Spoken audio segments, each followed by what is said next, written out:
comenzar con esta prédica del día de hoy. Vamos a orar, vamos a ponernos en las manos del Señor y que sea su Santo Espíritu obrando. Amén, así sea. Amén. Vamos a orar. Padre bendito que estás en el cielo, Señor, gracias, Padre, porque eres bueno para con nosotros, Señor. Gracias, Señor, porque podemos estar aquí en este lugar con el único fin de glorificar tu nombre, Padre. Te pido que prepares nuestros corazones, Señor, que seamos aceptos a tu palabra, que tengamos humildad, Padre, para recibirla, Señor, sabiendo que viene directo de ti, Padre. Que sea tu Espíritu Santo el que confronte a cada uno de nosotros, Señor, y que podamos entenderla y comprenderla, Señor, y que podamos vivirla día con día, Padre. Gracias por tu hermosa palabra, porque nunca jamás vuelve vacía, Señor. Siempre se queda algo en el corazón, Señor. Siempre hay algo en lo que tú nos hablas directamente a cada uno de nosotros, Señor. Y gracias porque eres bueno, Padre. En el nombre precioso y poderoso de Cristo Jesús. Amén. Amén. Vamos a la palabra del Señor, hermanos. Les invito a que abran sus Biblias y vamos al libro de Juan. Libro de Juan, capítulo 3, versículos del 1 al 15. Es una lectura muy conocida, yo creo que todos la conocemos. Es en el libro de Juan, según San Juan, capítulo número 3, versículos del 1 al 15. Como título lleva Jesús y Nicodemo. Amén. Esta lectura la vamos a hacer todos juntos, hermanos. Amén. Dice la palabra del Señor: había un hombre de los fariseos que se llamaba Nicodemo, un principal entre los judíos. Este vino a Jesús de noche y le dijo: Rabí, sabemos que has venido de Dios como maestro, porque nadie puede hacer estas señales que tú haces si no está Dios con él. Respondió Jesús y le dijo: de cierto te digo, que el que no naciere de nuevo no puede ver el reino de Dios. Nicodemo le dijo: ¿cómo puede un hombre nacer siendo viejo?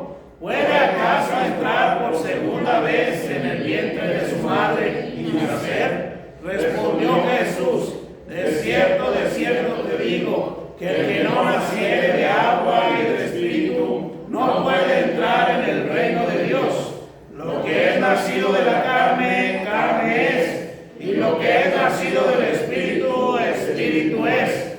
No te maravillas de que te dije: os es necesario nacer de nuevo. El viento sopla de donde quiere y oye su sonido, mas ni sabes de dónde viene ni a dónde va. Así es todo aquel que es nacido del Espíritu.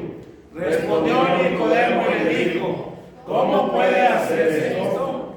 Respondió Jesús y le dijo: ¿eres tú maestro de Israel y no sabes esto? De cierto te digo, que lo que sabemos hablamos y lo que hemos visto testificamos, y no recibid nuestro testimonio.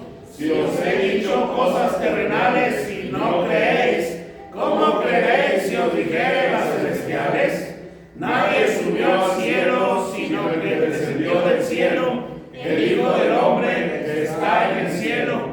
Y como Moisés levantó la serpiente en el desierto, así es necesario que el Hijo del Hombre sea levantado, para que todo aquel que en él cree no se pierda, mas tenga vida eterna. Amén. Se ha venido su palabra, hermanos. La predicación del día de hoy se llama Mirad solo a Jesús. Así se llama la prédica del día de hoy. Y voy a comenzar, hermanos, con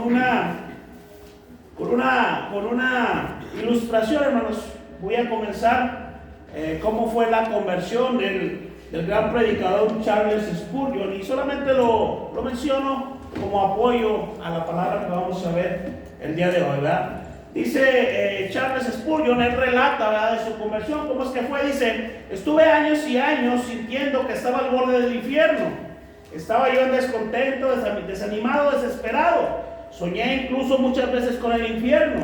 Mi vida estaba llena de dolor y miseria, creyendo que estaba perdido.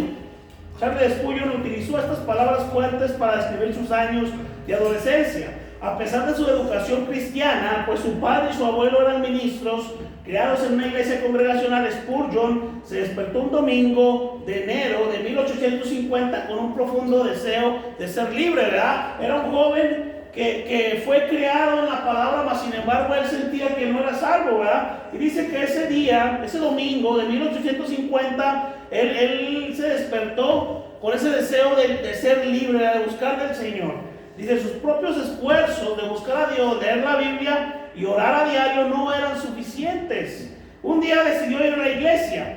Debido a una tormenta de nieve, el camino estaba bloqueado. Así que dobló por una calle lateral y llegó a una pequeña iglesia metodista. En ella había alrededor de una docena de personas, quizá tal vez 15. El ministro que predicaría esa mañana no llegó a la iglesia.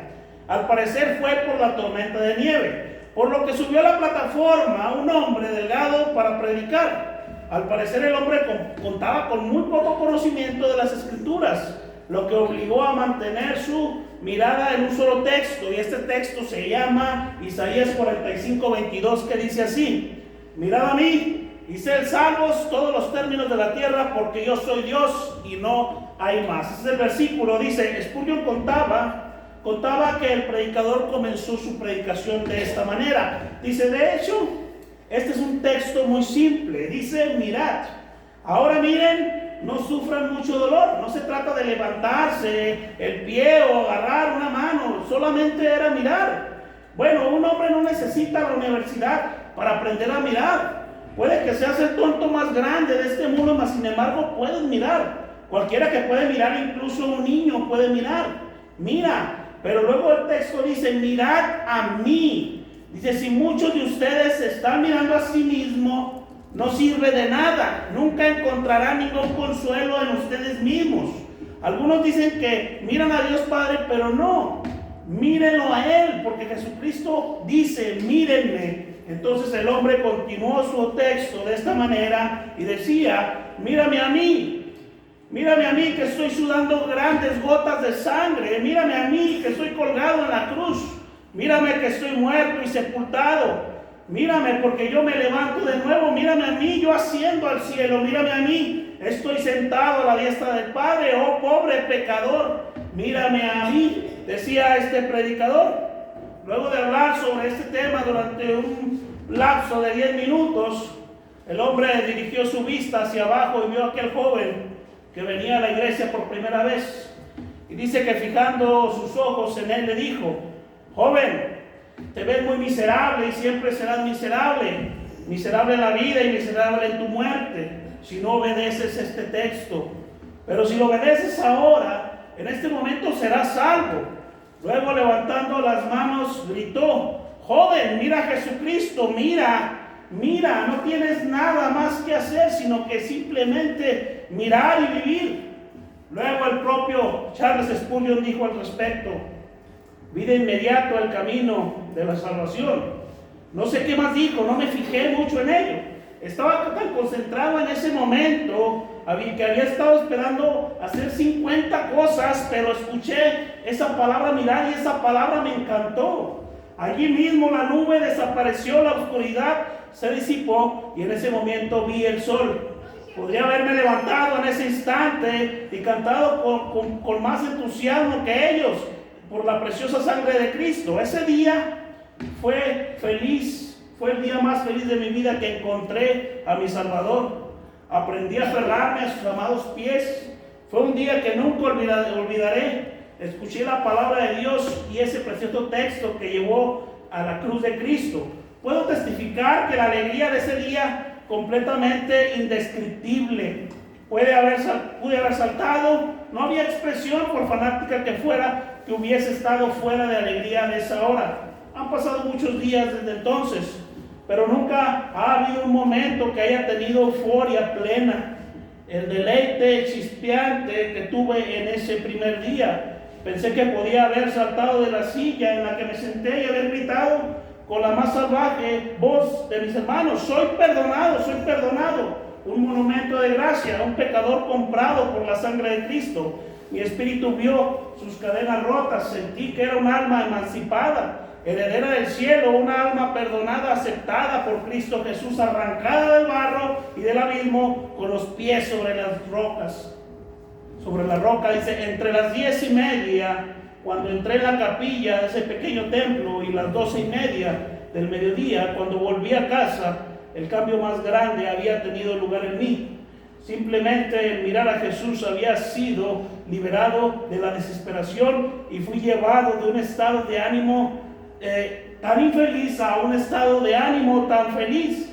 Cuando me vieron en mi casa me dijeron: ¿te ha sucedido algo maravilloso? Y yo estaba ansioso de contarles todo. Hubo alegría en la casa ese día cuando todos escucharon que su hijo había encontrado al Salvador. En los meses siguientes de la conversión de este joven Spurgeon, escudriñó las escrituras con hambre y sed del conocimiento del Señor.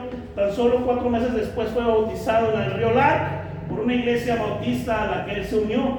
Este sería el principio de la fructífera carrera ministerial de Charles Spurgeon, ¿verdad?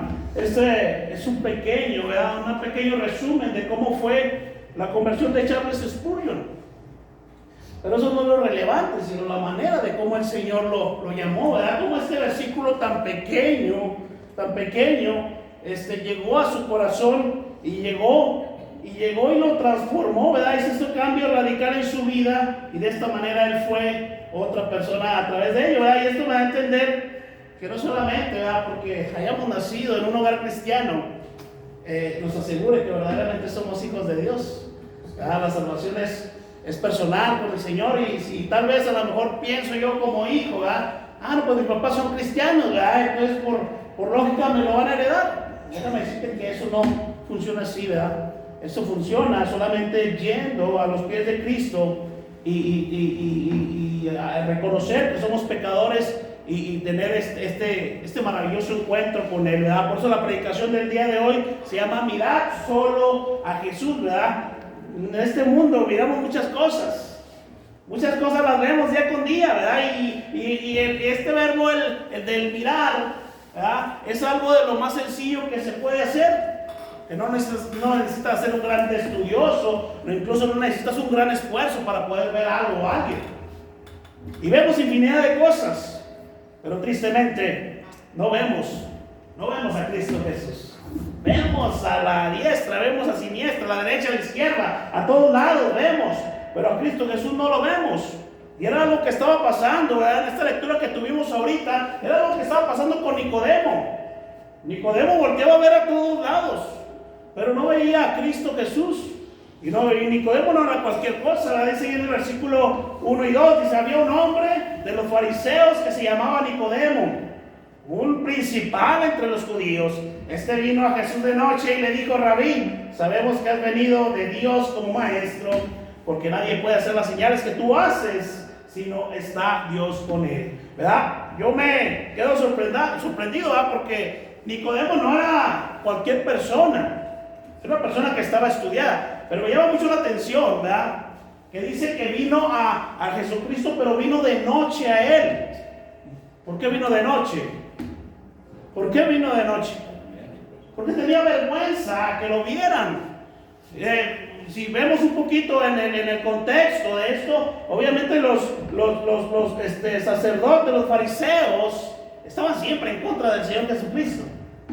Estaban siempre atacándolo, siempre lo estaban criticando, siempre lo estaban juzgando, porque ellos eran religiosos y eran legalistas, y siempre estaban buscando el lado malo del Señor. Y dijo: no, pues para que no me vayan a ver los demás, ¿verdad? No sé, que a lo mejor me saquen del Sanedrín, porque se dice que tal vez él era uno de los integrantes del Sanedrín. Y mejor lo hago de noche para que no se den cuenta. Y muchas de las veces, hermanos, nosotros queremos venir a buscar al Señor de noche. Queremos venir a buscar al Señor de noche. Queremos venir a buscar solamente el domingo y vivir una vida en pecaminosidad, solamente de noche. Que mi amiga, que mi comadre, que mi conocido no se dé cuenta que yo soy cristiano, porque me da pena. Que no sepan, porque después me echan carrilla. Cuando verdaderamente es un orgullo ser un hijo de Dios, hermanos.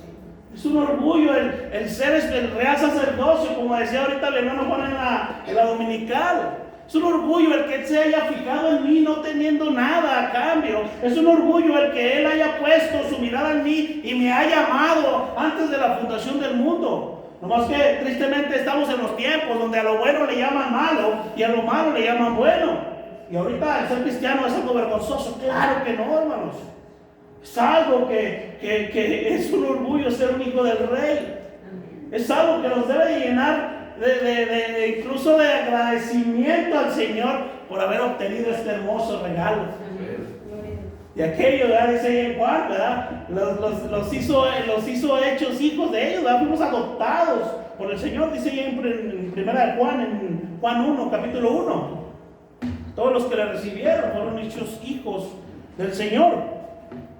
Nicodemo era un fariseo, hermanos, pero no era como los demás fariseos. Él era parte del Sanedrín. Él tenía un gran respeto por nuestro Señor Jesucristo y tenía un gran conocimiento del Antiguo Testamento, pero aún así no entendía lo que era nacer de nuevo. El Antiguo Testamento da muchos ejemplos del nuevo nacimiento. El nuevo nacimiento no solamente viene en el Nuevo Testamento, claro que no. El Antiguo Testamento tiene ejemplos de un nuevo nacimiento, y uno de ellos es Deuteronomio 36. Dice: y circuncidará Jehová tu Dios tu corazón y el corazón de tu descendencia, para que ames a Jehová tu Dios con todo tu corazón y con toda tu alma, a fin de que vivas. La circuncisión habla de una circuncisión espiritual, hermanos. De una circuncisión espiritual. De cómo iba a haber un cambio radical en esa persona. Y que ese cambio radical y hermoso lo iba a hacer el mismo Señor. Otro versículo que también es muy conocido y conocemos mucho, Ezequiel 36:26, dice: os daré corazón nuevo y pondré espíritu nuevo dentro de vosotros, y quitaré de vuestra carne el corazón de piedra y os daré un corazón de carne. Nuevamente se está haciendo una obra maravillosa en la vida del ser humano. Y no es más que volver de la muerte a la vida, no es más que nacer de nuevo, no es más que venir de las tinieblas a la luz admirable, hermanos. Eso es un nuevo nacimiento. Y le dice al Señor: ¿cómo es posible, verdad, que no sepas lo que es un nuevo nacimiento si tú eres de los buenos? Pues verdaderamente no sabía, hermanos, no sabía que era un nuevo nacimiento. Él lo tomaba literalmente. ¿Cómo puede ser posible que yo me meta nuevamente al vientre de mi madre por segunda vez y vuelva a nacer? El Señor no se refería a eso.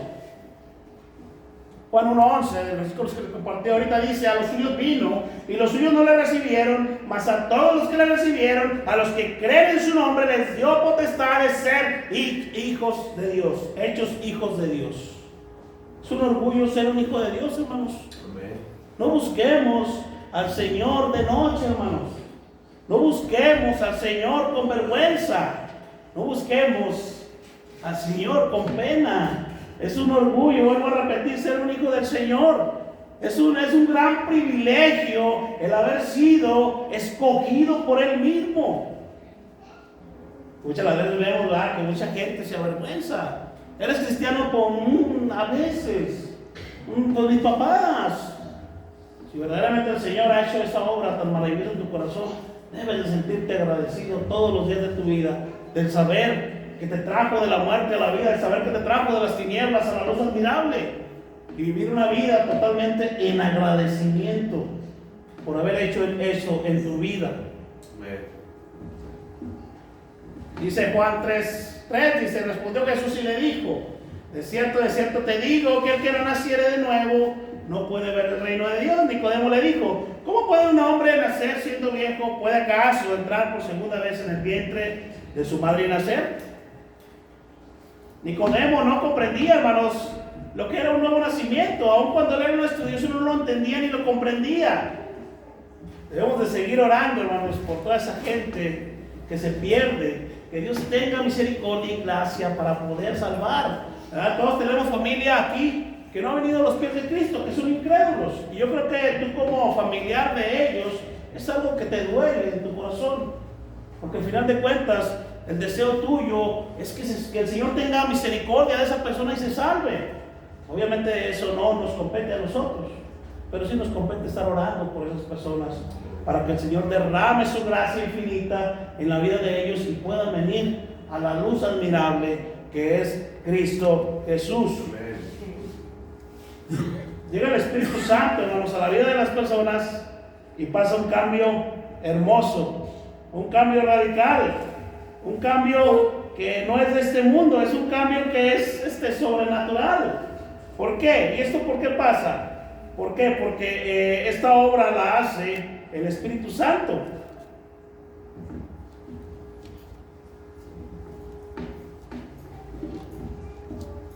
El nuevo nacimiento es una obra sobrenatural por Dios.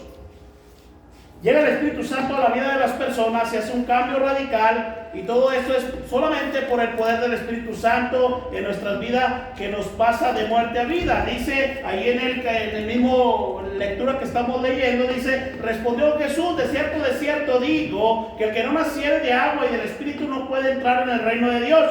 Lo que es nacido de la carne, carne es, y lo que es nacido del Espíritu, Espíritu es. No te maravilles que te dije que os es necesario nacer de nuevo. El viento sopla de donde quiere y oye su sonido, mas ni sabe de dónde viene ni a dónde va. Así es todo aquel que es nacido del Espíritu, ¿verdad? Dice aquí que lo que es nacido de la carne, carne es, y lo que es nacido del Espíritu, Espíritu es, ¿verdad? Habla algo similar a lo que dice ahí en Gálatas, ¿verdad? De los frutos. De cuáles son los frutos de la carne y cuáles son los frutos del Espíritu, ¿verdad? Y dice ahí en Gálatas 5:19, dice: manifiestas son que las obras de la carne son adulterio, fornicación, inmundicia, lascivia, idolatría, hechicerías, enemistades, pleitos, celos, iras, contiendas, disensiones, herejías, envidias, homicidios, borracheras, orgías y cosas semejantes a estas, acerca de las cuales os amonesto, como ya lo he dicho antes: los que practican tales cosas no heredarán el reino de Dios. Estos son los frutos de la carne. Dice más: los frutos del Espíritu es amor, gozo, paz, paciencia, benignidad, bondad, fe, mansedumbre, templanza. Contra tales cosas no hay ley, ¿verdad? Y esto es para reflexionar, hermano. Es que tal vez a lo mejor estamos dando frutos de la carne. Y si estamos dando fruto de la carne, esto nos debe llevar a reflexionar de buscar al Señor. Tal vez a lo mejor no hemos tenido ese encuentro maravilloso con el Señor. Y si estamos dando frutos, ¿verdad?, del Espíritu, obviamente se deben de ver esos frutos. No solamente debo de decir lo que yo los doy, pero se deben de ver. Estar en Cristo, hermanos, es el lugar más seguro. Es buscar venir a Cristo, es el lugar más seguro para el ser humano. El humano se aferra a buscar lugares donde se siente cómodo. Se aferra a buscar lugares donde se siente tranquilo según él. Y sí, a lo mejor muchas de las veces hay lugares que te dan una tranquilidad temporal, pero siempre estar bajo los pies de Cristo va a ser el lugar más seguro. Ese lugar nos va a asegurar una eternidad juntamente con Él. No hay lugar más seguro, ¿verdad? Dice ahí adelantito, le responde Nicodemo: ¿cómo puede hacerse esto? Jesús le dijo: ¿eres tú maestro de Israel y no sabes esto? De cierto te digo que lo que sabemos hablamos, y lo que hemos visto testificamos, y no recibid nuestro testimonio. Si os he dicho cosas terrenales y no las entiendes, ¿cómo creeréis si os dijere las cosas celestiales? Nadie subió al cielo, sino que Él descendió del cielo, el Hijo del Hombre que está en el cielo, ¿verdad? Aquí Nicodemo tiene un diálogo con el Señor, ¿verdad? Dice: ¿cómo se hace esto? Y luego el Señor le reclama: ¿eres tú maestro de Israel y no sabes qué significa el nacer de nuevo? Y esto era porque Nicodemo no podía entender las cosas espirituales, hermanos. O sea, a veces le hablamos a la gente, y muchas veces incluso mucha gente tilda por locura, ¿no?, el evangelio. La mayoría de la gente tilda por locura eso. No, que el hermano que es fanático, no, que el hermano se fanatiza mucho con eso, que el hermano ya se volvió loco. Y es por eso, porque mucha gente no tiene el entendimiento espiritual. Por eso Nicodemo en este momento no entendía ni comprendía que no estaba el Espíritu Santo en él.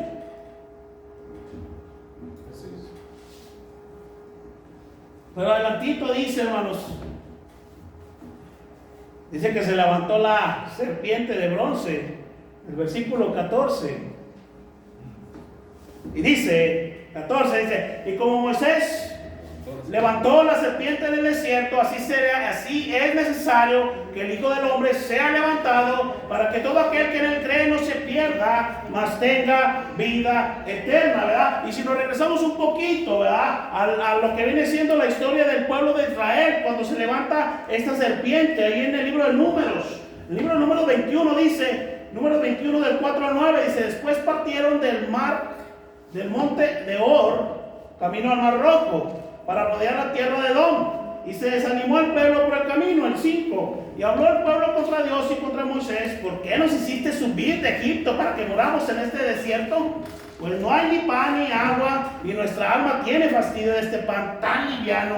El 6, y Jehová envió entre el pueblo serpientes ardientes que mordían al pueblo, y murió mucho pueblo de Israel. El 7, entonces el pueblo vino a Moisés y dijo: hemos pecado por haber hablado contra Jehová y contra ti. Ruega a Jehová que quite de nosotros estas serpientes. Y Moisés oró por el pueblo, y Jehová dijo a Moisés: hazte una serpiente ardiente y ponla sobre un asta, y cualquiera que hubiera mordido mirará a ella y vivirá. Moisés hizo una serpiente de bronce y la puso sobre un asta. Cuando alguna serpiente mordía a alguno, miraba a la serpiente de bronce y vivía.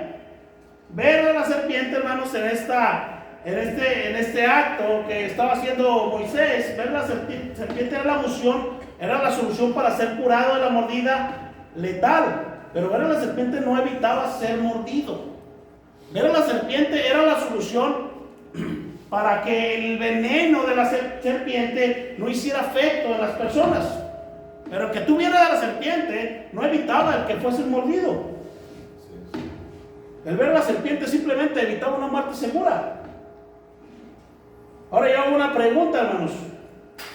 Hubo muchas personas que fueron mordidas en ese momento por la serpiente, y aún así no voltearon a ver la serpiente de bronce. ¿Por qué? Porque hubo muchas personas, yo estoy seguro que así como en los tiempos pasados, son los mismos tiempos de ahorita, hay mucha gente que no quiere nada con el Señor. Hay mucha gente que a lo mejor solamente salió con el pueblo de Israel porque iban sus familias, pero eran personas que verdaderamente no habían tenido ese encuentro con el Señor, como ahorita en la actualidad.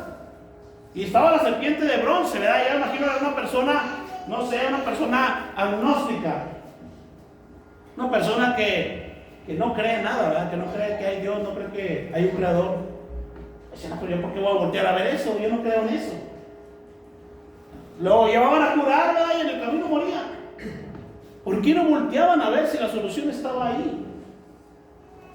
¿Por qué no volteaban a ver si ver es de las cosas más simples, como lo vimos ahorita, y más sencillas que se pueden hacer?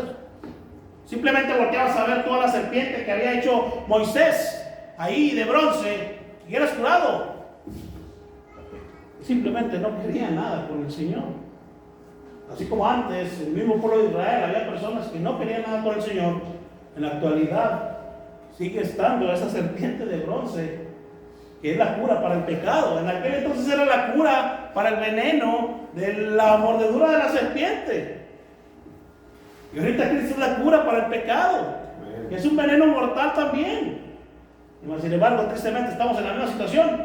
No quieren voltear a ver a la serpiente de bronce, a la cura. En la actualidad hay muchas personas, hermanos, que tienen la solución para su enfermedad espiritual, que es solo voltear a ver a Cristo Jesús y creer en Él. Y aún así no lo quieren hacer. Dice en Juan 8:28, dice: les dijo pues Jesús: cuando hayáis levantado al Hijo del Hombre, entonces conoceréis que yo soy, que nada hago por mí mismo, sino según me enseñó el Padre, así habló. Pregunta: ¿por qué en este pasaje Cristo fue comparado con una serpiente, si la serpiente era considerada un animal maldito desde el huerto del Edén? ¿Por qué? Porque el Señor Jesucristo en este momento, cuando pasa en el pueblo de Israel esto de las serpientes, ¿por qué le dice que se levante una serpiente de bronce? ¿Y por qué esta serpiente de bronce es comparada con nuestro Señor Jesucristo? Si la serpiente es un animal maldito después de la caída del hombre. Y la respuesta es esta, hermanos: es porque Cristo fue hecho maldito por amor a sus escogidos. El Señor fue hecho maldito por cada uno de nosotros. El Señor se llenó de pecados, se ensució por amor a sus escogidos, hermanos. Por eso se hace la comparación de la serpiente con Cristo Jesús. Porque el Señor fue hecho maldito, ¿verdad? Dice Gálatas 3:13, dice la palabra del Señor: Cristo nos redimió de la maldición de la ley, hecho por nosotros maldición, porque está escrito: maldito todo aquel que es colgado en un madero. Para que en Cristo Jesús la bendición de Abraham alcanzase a los gentiles, a fin que por la fe recibiésemos la promesa del Espíritu. ¿Se fijan cómo el Señor nos amó tanto, hermanos? ¿Cómo tuvo ese amor inmenso por cada uno de sus hijos, de sus escogidos, de sus predestinados, al grado de hacerse maldición en la cruz del Calvario? Segunda de los Corintios 5:21. Al que no conoció pecado, por nosotros lo hizo pecado, para que nosotros fuésemos hechos justicia de Dios en él. ¿Se fijan cuando nosotros decimos que como hijos de Dios somos justos? ¿Se fijan que no es por nosotros? ¿Se fijan que no es por las obras que yo pueda hacer o porque yo sea muy buena persona?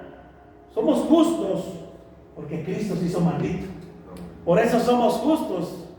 Porque Él fue colgado en un madero y cayó el pecado de Dios en Él.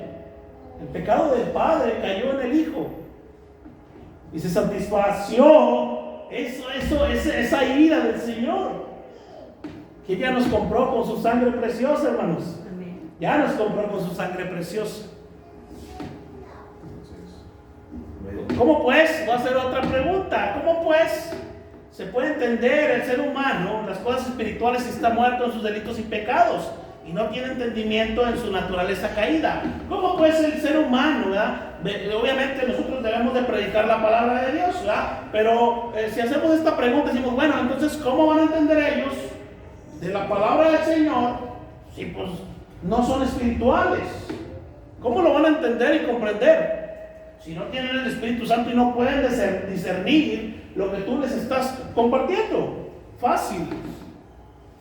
Cristo es el único dador de la vida y Él ya tiene establecido cuándo y cómo traerá de muerte a vida a alguien en particular. De Él es la salvación, hermanos, de nadie más. Como hijos de Dios, nuestra responsabilidad es compartir las buenas nuevas, el llevar el Evangelio, el predicar su palabra. Y Él hará la buena obra. Y dice: el que comenzó la buena obra la perfeccionará, hermanos, día con día hasta su venida. Amén. Él es el que hará la salvación, hermanos, no nosotros. Porque muchas de las veces podemos tomar esto como que, no, pues al cabo, pues Él ya tiene predestinado a las personas y Él le va a hacer a quien quiere. No, pues hay que le dé la salvación ahí cuando Él quiera, ¿verdad? Yo no voy a hacer nada, porque al cabo, pues Él va. No, hermanos, como hijos de Dios estamos, es nuestra obligación, es nuestro deber siempre predicar la palabra, y a través de la locura de la palabra es como mucha gente se va a salvar. Segunda de Timoteo 2:10, por lo tanto, todo lo soporto por amor de los escogidos, para que ellos también obtengan la salvación que es en Cristo Jesús. Dice aquí el apóstol Pablo, dice que todo lo soporta por amor de los escogidos. ¿De los escogidos de quién? De los escogidos del Señor para salvación, hermanos. A eso se refiere. Mucha gente dice, no, es que la doctrina de la predestinación o de la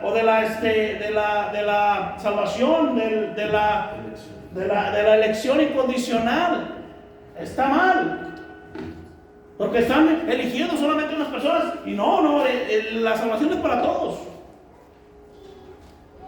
Muchas personas piensan esto. Sin embargo, el Señor en su soberanía, Él ya tiene el libro de la vida, ya tiene escrito el nombre tuyo y el mío y de todas las personas que se van a salvar. Ya tiene elegidos. Y aquí el apóstol Pablo dice esto: por tanto, todo lo soporto por amor de los escogidos. Ahora, ¿qué soportó el apóstol Pablo? Pasó apedreos, que lo mataran, que lo golpearan, que lo encarcelaran, que le hicieran infinidad de cosas, incluso al final, que le cortaran su propia cabeza. Y dice que todo eso lo soportó por amor a los escogidos. En este mundo vamos a tener aflicción, como lo compartía en la prédica pasada. Entonces decimos, no, es que venimos a este mundo a ser felices. No, hermanos, no venimos a ser felices. Oh, triste noticia. No venimos a ser felices. Venimos a glorificar al Rey de Reyes. Y en esa glorificación que le vamos a dar a Él, vamos a tener aflicción. Pero dice, confiad, yo he vencido al mundo. Dice, ¿dónde está, oh muerte, tu aguijón? Que llega la muerte a la vida del ser humano, ¿y qué pasa? Llega la muerte como todos nos vamos a morir, ¿y qué pasa? Nos vamos a las bodas del Cordero, hermanos. Eso es lo que pasa. Porque como dijo el apóstol Pablo dice, para mí el vivir es Cristo y el morir es ganancia. En este mundo no venimos a ser felices. Venimos a sufrir, hermanos, con el simple hecho de cargar con las inclemencias y los pesares del diario vivir. Y es un cierto sufrimiento el llevar muchas de las veces enfermedades, el ir a trabajar, el de repente estar enfermo, el de repente tener algo que nos inquieta, el estar estresado, el estar preocupado, el tener que llevar el sustento al hogar, la mamá, el tener que estar con los hijos al pendiente de ellos. Eso es un sufrimiento. Añade, pues hay cosas que se van añadiendo, problemas familiares, a lo mejor situación económica mala, alguna enfermedad que estás arrastrando fuerte, sufrimiento al final de cuentas. En este mundo vamos a tener aflicción, obviamente en la predicación de la palabra va a haber aflicción, va a haber personas que no van a querer nada, va a haber persecución para predicar la palabra del Señor. Mas, sin embargo, dice, confiad, yo he vencido al mundo, ¿verdad? Dice el apóstol Pablo, dice, yo todo lo soporto por amor de los escogidos del Señor. Todo lo soporto, todo lo que me pueda pasar negativo, terrenalmente hablando, yo lo soporto. Y eso lo soporto por amor de los escogidos del Señor, porque el Señor ya los eligió, ya los escogió. Mi deber, ¿cuál es? Predicar la palabra.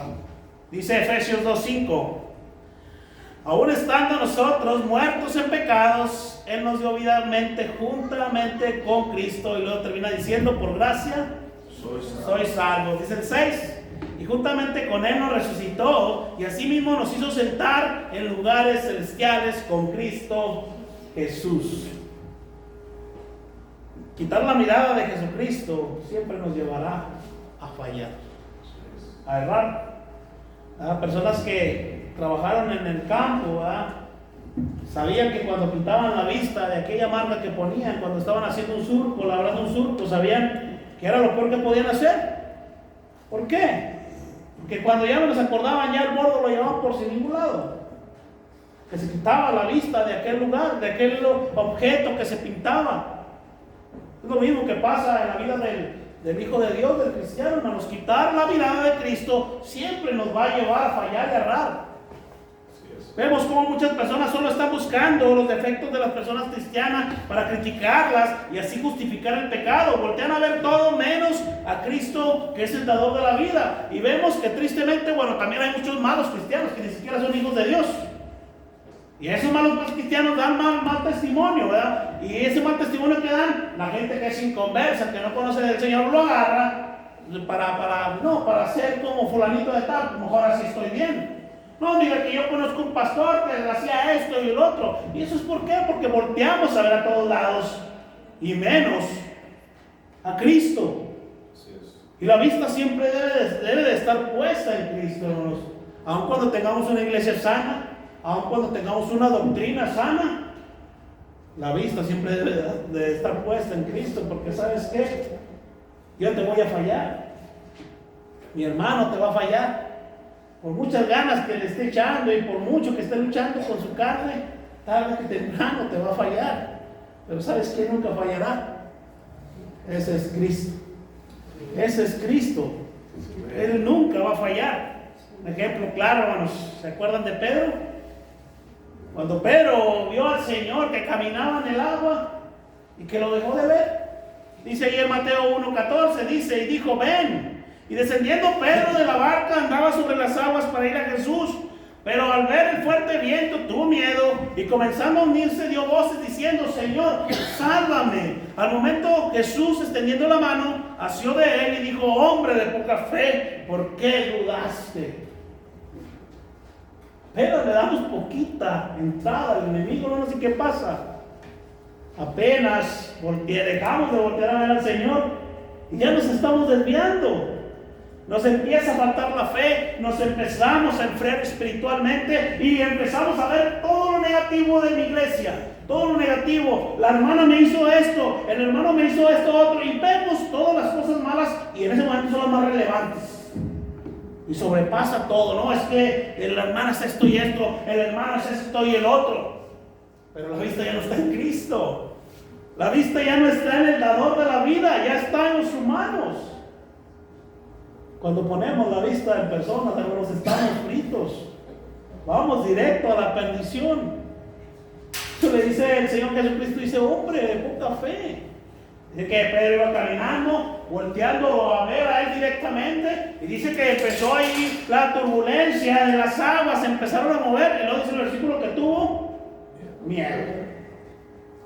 Y ahí fue donde, como dicen, todo se derrumbó. ¿Verdad? Se empezó a hundir y luego empieza a pedirle auxilio al Señor, y él dice: sálvame, y dice que fue y lo agarró con su mano. Pero todo fue porque dejamos de ver al Señor. Así es. Les invito de todo corazón, hermanos, que siempre los ojos estén puestos en el Señor Jesucristo. Como hermanos siempre vamos a tener defectos. Recordemos que estamos en un proceso cada uno de nosotros. Muchas de las veces dicen: no, yo no quiero ir a ese lugar donde se reúnen puros hipócritas, yo no quiero ir a ese lugar donde se reúnen puras personas mentirosas. Y dice ahí una imagen que vi hace mucho tiempo y dice: pues vente, hombre, hay un lugar más para otro hipócrita. Dice: vente, hombre, no batalles, hay un lugar más para otro hipócrita. Y es que verdaderamente somos malos, nuestra naturaleza es pecaminosa y es mala. Pero que recordemos que día con día estamos luchando con nuestra propia carne. Día con día el Señor está obrando en nuestras vidas. Comentábamos ahí en la célula que en lo personal ha sido de mucha bendición. Yo creo que para todos los que asistimos ahí en la célula de la casa de nuestra hermana Becky, ha sido de muchísima bendición. Ahí tuvimos el privilegio de tener la familia de mi hermana Tonita el miércoles. Ahí estuvieron con nosotros compartiendo y ha sido de mucha bendición, hermanos, de mucha bendición el poder conocer de una manera más profunda al Señor. Y comentábamos esto, ¿verdad? Que muchas de las veces nos dejamos guiar por otras cosas, sin verdaderamente ver al Señor Jesucristo. Y veíamos los ejemplos de los frutos, de las personas que dan frutos buenos y que luchan todos los días de su vida por agradar al Señor. Y veíamos también el ejemplo de las personas que solamente lo ven como una costumbre o como una herencia o como algo que es muy monótono para ellos. Es algo que es muy regular hacerlo, porque se acostumbran, pues. Es una tradición, ¿verdad? Es una tradición. Pero cuando el Señor llega, hermanos, y hace la obra, se deben de ver los frutos. Se debe de ver un cambio radical. ¿Por qué? Porque este cambio no lo hace el ser humano. Este cambio lo hace el Espíritu Santo. Hace una obra sobrenatural, ¿verdad? Por eso ahí en el versículo le dice a Nicodemo, es el versículo 11, creo. Dice: de cierto te digo, que lo que sabemos hablamos y lo que hemos visto testificamos, y no recibí nuestro testimonio. No me creen. Le estaba diciendo el Señor Jesucristo. Dice: y os he dicho cosas terrenales y no creéis. ¿Cómo creéis si os dijere cosas celestiales? ¿Cómo vamos a entender al Señor si nos hablara con todo el esplendor de su sabiduría, hermanos? Nunca lo entenderíamos. Sin embargo, tristemente mucha gente ve nada más lo malo.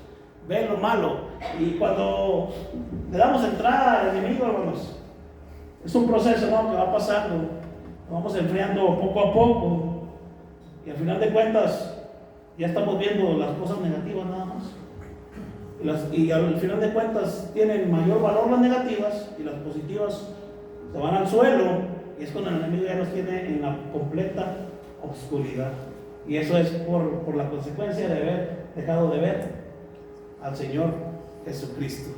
Recordemos que estamos en un lugar, estamos en un hospital, ¿verdad?, donde todos los que estamos aquí estamos enfermos. ¿Y estamos enfermos de qué? Estamos enfermos del pecado, ¿sí? Yo he dicho un dicho ahí en la célula, ¿verdad? Dice que no nos podemos tropezar con la misma piedra 2 veces. Yo refiriéndome al pecado como piedra. Día con día estamos trabajando cada uno de nosotros. El enemigo llega y nos pone una tentación. A lo mejor tal vez caemos, ¿no? Pedimos perdón al Señor y nos restauramos. Pero si volvemos a pecar con eso mismo, ya la estamos regando. Porque se supone que ya me restauré, ya me fortalecí. Ya el enemigo me tiene que llegar por otro lado, ya no me va a llegar por el mismo. Sin embargo, muchas de las veces seguimos con el mismo. Y eso es porque verdaderamente no hemos tenido un perdón genuino. Todo lo que el hombre necesita, hermanos, todo lo que Nicodemo necesitaba, perdón, y todo lo que el hombre necesita sin Cristo, necesita mirar con fe a Cristo crucificado. Eso es lo que necesita. Por eso se llama el sermón de hoy, hermanos, se llama que debemos de mirar a Jesús. Debemos de mirar a Jesús. Debemos de ver esa obra maravillosa de Cristo crucificado. Dice Hebreos 12:2. Puesto los ojos en Jesús, el autor y consumador de la fe, el cual por el gozo puesto delante de él sufrió la cruz, menospreciando el oprobio, y se sentó a la diestra del trono de Dios. Puestos los ojos en Cristo Jesús, el dador y consumador de la fe, hermanos. Siempre nos fijamos en muchas cosas, ¿verdad? A mí me llamaba mucho la atención, ¿verdad? El predicador, ¿verdad? La introducción que vi hace rato de Spurgeon, cómo estaba ahí en ese lugar, y me llama mucho la atención que el predicador dice ahí, lo relata, que no tenía ni estudio teológico ni nada. Yo me digo que a lo mejor la necesidad en ese momento de que no había predicador, él se empezó a preparar, o a lo mejor traía ya algo escrito, tal vez, no sé. Sin embargo, en ese momento el Señor le puso esa palabra y se levantó sin tanto estudio, sin tanta teología, sin tanto léxico. Ahí empezó a compartir este versículo. Y dice así, ¿verdad? Decía así en la narrativa que les di ahorita. Dice, mírame a mí, el Señor Jesucristo. Estoy sudando grandes gotas de sangre. Mírame a mí, estoy colgado en la cruz en un madero. Mírame a mí, estoy muerto y fui sepultado. Yo me levanto de nuevo. Mírame a mí, estoy resucitado. Mírame a mí, yo asciendo al cielo. Mírame a mí, estoy sentado a la diestra de mi Padre. Oh, pobre pecador, mírame a mí. Y es que apenas, hermano, lo dejamos de ver y tendemos a fallar, tendemos a errar. Apenas perdemos la vista del Señor Jesús. Y empieza el pecado a nublar nuestra mente y a nublar nuestra vista. Como lo dije ahorita, ¿verdad? Dejamos de ver las bendiciones, dejamos de tomarle el valor a esa salvación tan hermosa que el Señor nos ha regalado. Dejamos de apreciar su gracia inmerecida. Dejamos de ver ese privilegio que tenemos. Que somos privilegiados, hermanos, Somos privilegiados. Si tú tienes la seguridad de tu salvación, déjame decirte, y te lo digo con toda certeza, no lo merecías si eres privilegiado. Íbamos directo al infierno, todos, hermanos. Dice Romanos que todos estamos destituidos de la gloria del Señor. No hay justo ni aun uno. Mas sin embargo, el Señor nos hizo justicia en la cruz del Calvario. Por Él fuimos hechos justos. Y como lo comparto yo en la célula, el Señor cuando te mira a ti, no es que te mire a ti porque eres muy buena persona. El Señor cuando te mira a ti, mira a su Hijo Jesucristo en ti. Mira a su Hijo Jesucristo en ti. Y yo te digo, ya voy a terminar, hermanos. Debes de tener los ojos bien puestos en Cristo Jesús. No voltees ni a un lado ni a otro. Este mundo tiene muchas distracciones. Este mundo te quiere distraer. El rey de este mundo, que es Satanás, su punto a seguir de él, su objetivo, es que tú te distraigas, es que tú te desvíes, es que tú apostates de la fe. Y es lo que quiere hacer. Él quiere partir, quiere dividir iglesias. Él quiere que te vayas a enfriar en un témpano de hielo. Él quiere apartarte de la presencia del Señor, porque sabe que así eres vulnerable para Él. Yo te digo en esta tarde, hermano, te lo digo de todo corazón, no quites por nada la vista en Cristo Jesús. Voltéalo a ver a Él. No voltees a ver a ningún hermano, por mucha sabiduría que le haya dado el Señor, por mucho entendimiento, por mucho léxico que tenga, no lo voltees a ver a Él, porque te doy la triste noticia que tarde que temprano te va a fallar. No voltees a ver a nadie. Como humanos somos imperfectos, como humanos tendemos a fallar. Si algo hacemos bien, eso es errar. Si algo sabemos hacer bien, es errar, es hacer lo malo, es nuestra naturaleza. Sin embargo, si tienes tu mirada y tu fe puesta en Cristo Jesús, siempre tu mirada va a estar segura, va a estar segura. Vamos a orar, vamos a terminar de esta manera. Vamos a ponernos y a darle gracias al Señor por esta pequeña porción de su palabra. Padre bendito que estás en el cielo, Señor, gracias, Padre, porque has sido bueno con nosotros, Señor, porque aún sin merecerlo, Padre bendito, nos has regalado por tu gracia, Señor, nos has regalado esta salvación tan hermosa, Padre. Pido por cada los que estamos aquí, Señor, si hay alguien que no haya tenido este encuentro maravilloso contigo, Padre, que pueda entender y comprender estas palabras, Señor, que pueda entender que no es muy complicado, Señor, el venir a ti, que solamente debemos verte con fe, Señor. Tú pondrás en nuestro corazón el querer como el hacer, Padre. Pido por las almas de este lugar que no te tienen a ti, Padre, que hagan esta sencilla y simple acción, Señor, de solamente mirarte a ti y creer en ti, Señor, creer en tu palabra, de verte a ti en aquella cruz crucificado, Señor.